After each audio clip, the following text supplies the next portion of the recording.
So good morning, learners. Welcome to our day's science lesson. Today, the 18th of August 2020.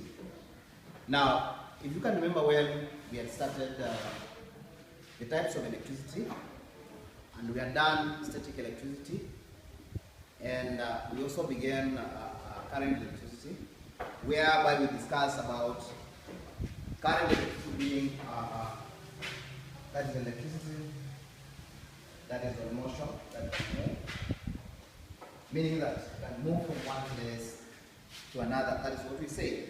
And we say there are sources of electricity, that is current electricity. We are discussed about the torch cells and the car battery. And now we wanted to discuss, I told you that we are going to discuss about generators. Is our next third source of current electricity. Now, when you talk about generators, I'm sure you have seen them. Sometimes the power goes off, and you hear something producing some sound, and then later on, light will come. That is a generator. In our school, we have at least 2 generators. One where we have the church near the entrance to the Adoration Chapel, and we also have the other one where we have the computer studies school, the college for computer. So what happens is that these generators, for them to be able to run, you must fuel them, you must put fuel in them. There are those ones that are diesel generators, others are petrol, so you must fuel them. So generally we are saying that generators are machines to produce electricity. These are machines used to produce electricity. They produce electricity.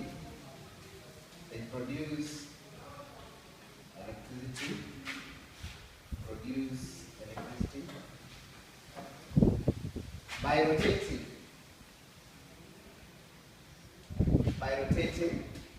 This is very, very important, because you will be asked in the exam, which one of the following produces electricity by rotating?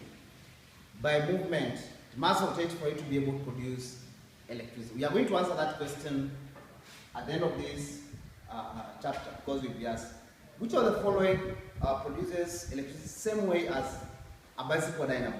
So this is exactly what we need to answer. So we have examples of big generators, like the one we have in hydroelectric power. Examples of big generators.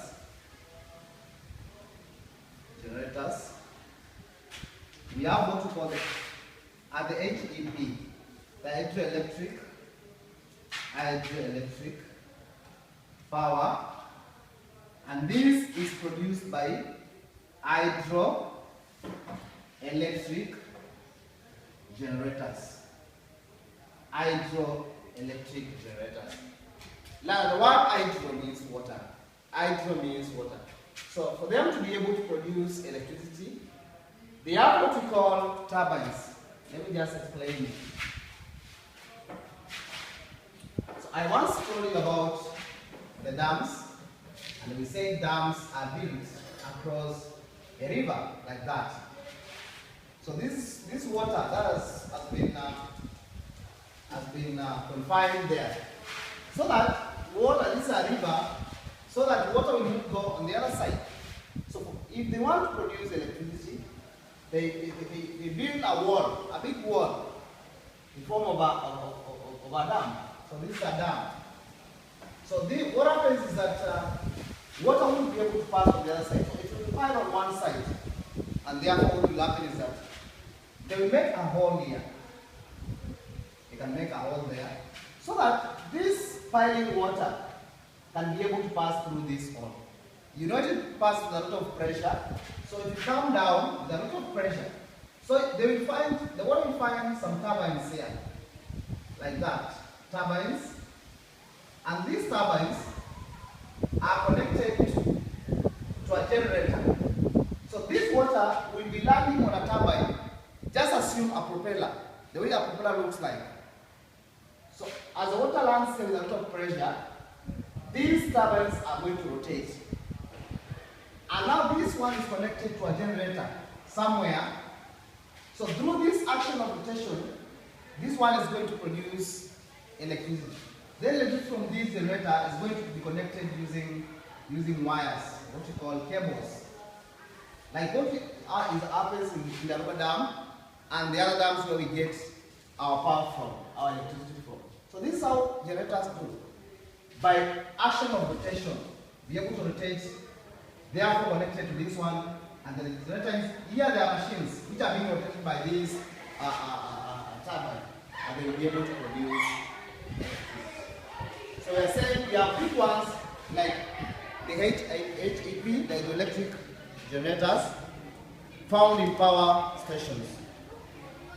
Then we also have small generators that can be able to produce small quantities of power.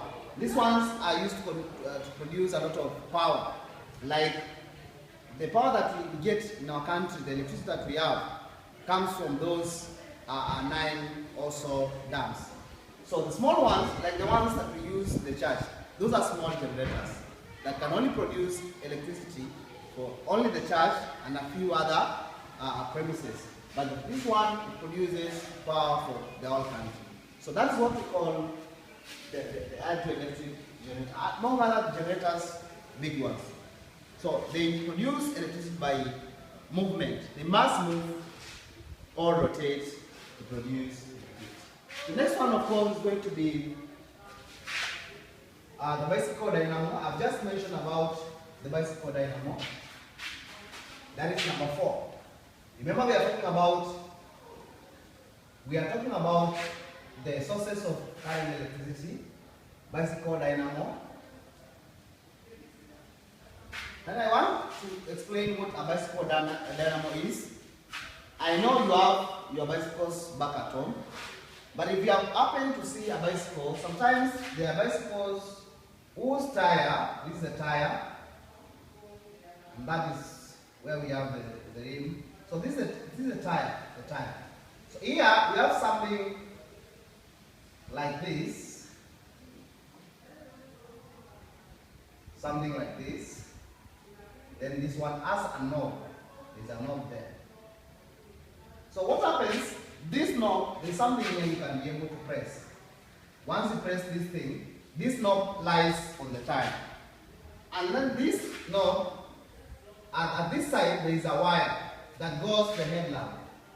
The headlamp is there. There's a headlamp there. So this part is connected to this. So that this is where we have the steering. The steering is there. So they have the headlamp. So what we are saying that a bicycle dynamo, inside here there are coilings. There are coilings and a magnet.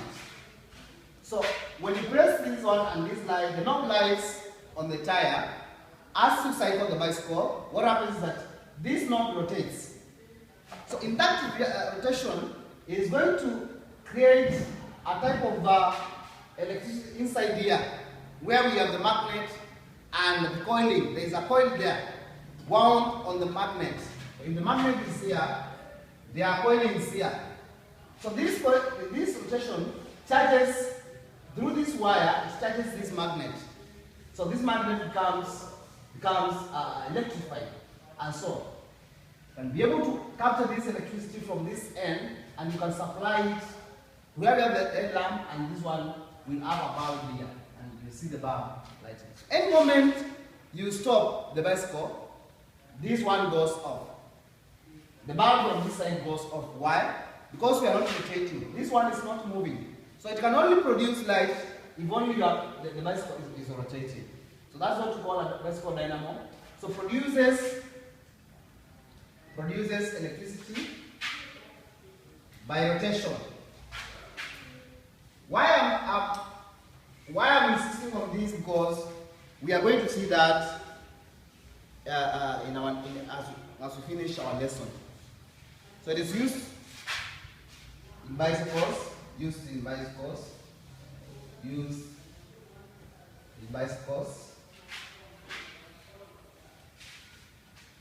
provide light, provide light at night. So this one cannot be used to power the charge. You cannot use a bicycle dynamo to power the charge, to produce electricity for the charge. So this is an example of a small generator. This is an example of a big generator. These are generators. So long as it's moving, there is rotation, it becomes a generator. From the word generate, so it generates its electricity by rotating. It generates its electricity by rotating. So I've explained how it happens, so I don't need to write it. Or how it happens, I don't need to write it. So we have what we call the hydroelectric generator. Our next one, hydroelectric generator. So these are examples of generators. Now, I will say that whatever I explained here about hydroelectric generator is what exactly is here. So, it's large and produces large amounts of electricity. Hydro means water. Large, and therefore produces large amounts of water. Large amounts of electricity, large amounts of power. I don't need to write the word hydro, but let me just write. Hydro means water. So this is electricity produced because of rotation or movement, movement of turbines that are a sort of water falling on them. So hydraulic generator uses fast flowing water to produce electricity. Uses fast flowing water to produce electricity. What I just explained in that diagram. The water must be flowing very fast to land on the turbines. The turbines will rotate, and therefore it will be connected to the generator where it will produce electricity. So we don't need to write much of that. But you can give examples. Examples of where this one is done. Of course, I say in Masinga Dam, Kidaruma Dam, and Kabul dams that are built along River Tana. So after the electricity is produced from the generators, it is carried through wires, as I showed you, and posts are erected. We have posts like the posts we have in our school near the offices, just behind it. There are posts there, and we have cables running. So that's what exactly happens, and therefore we can be able to get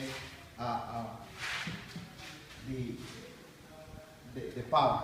The next one, of course, is going to be the petrol and diesel driven generators. Petrol and diesel driven generators.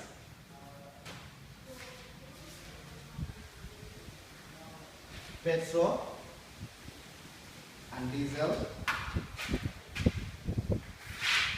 Petrol and diesel driven generators. The example of a generator that I told you about, the generator in our church, is a petrol or diesel generator. Meaning that if you don't fuel it, it's not going to run, because this fuel must be burned. After burning is when they can be able to produce electricity. Remember, Lana, I told you about fuel. We have two types of fuel. We have the fossil fuels, and then we have the liquid ones. The fossil fuels include coal, firewood, all those that are solid. Then we have the fuel that is a liquid form. So this is also a type of fuel. So these types of generators use petrol, diesel, or diesel to rotate the machines that produce electricity. They use petrol or diesel to rotate rotate the machines that produce electricity. So this petrol swap is to burn in the generator and be able to rotate those machines for them to be able to produce electricity. Where we use them, mostly they are used in factories. We also can use them in schools, hospitals, and those are small premises. Of course, when power goes off or when it fades. So, done at least 4 types of sources of electric current. So in our next lesson, we are going to look at geothermal generators, wind-driven turbines, solar energy, and then introduce to you the simple electric circuits. So you put this into consideration and take note of it, because at the end of the day, I'm going to give you some important parts that an exam can come from in this particular unit. So have a blessed day. Let's meet in the next lesson.